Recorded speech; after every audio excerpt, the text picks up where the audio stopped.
धन्यवाद दिले पाहिजे।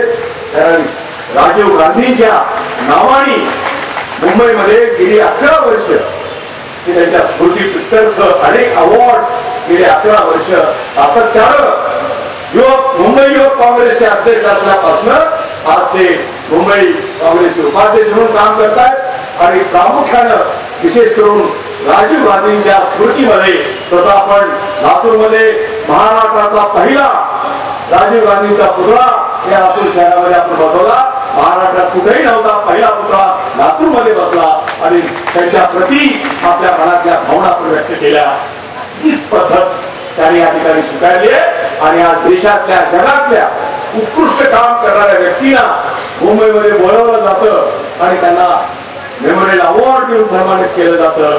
अशा या मित्राला विधान परिषदेवर आम्हाला घेता आलं त्याचा आम्हाला मनापासून आनंद आहे।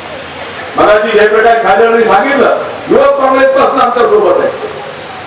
3 वेळा नाशिक मधून त्यांना उमेदवारी दिली परंतु दुर्दैवाने पराभूत झाले, परंतु पक्षाची निष्ठा आणि पक्षाचं कार्य तरी कधी सोडलं नाही। काँग्रेस पक्षामध्ये अनेक वर्षे जनरल सेक्रेटरी, अनेक वर्षे उपाध्यक्ष, सातत्यानं टिळक भवनामध्ये बसून येणाऱ्या सामान्य कार्यकर्त्यांना मदत करण्याचं काम जयप्रकाशने सातत्याने केलं।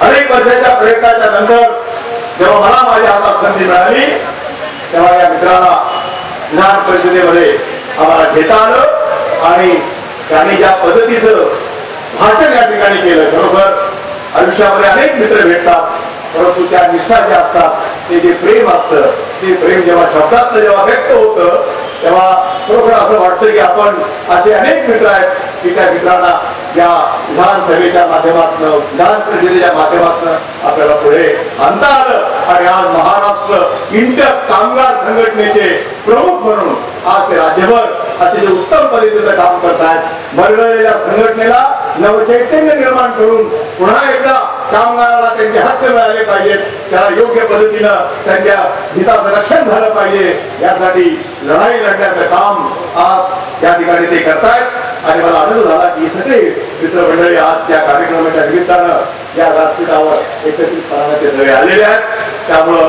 त्यांनाही मी मनापासून धन्यवाद देऊ इच्छितो आहे।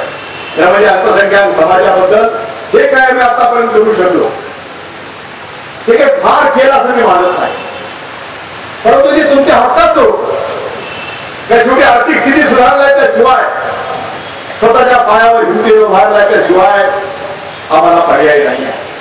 मुस्लिम समाज या शहरामध्ये आम्ही बघतोय लहान लहान छोटे छोटे उद्योग करणारा समाज आहे।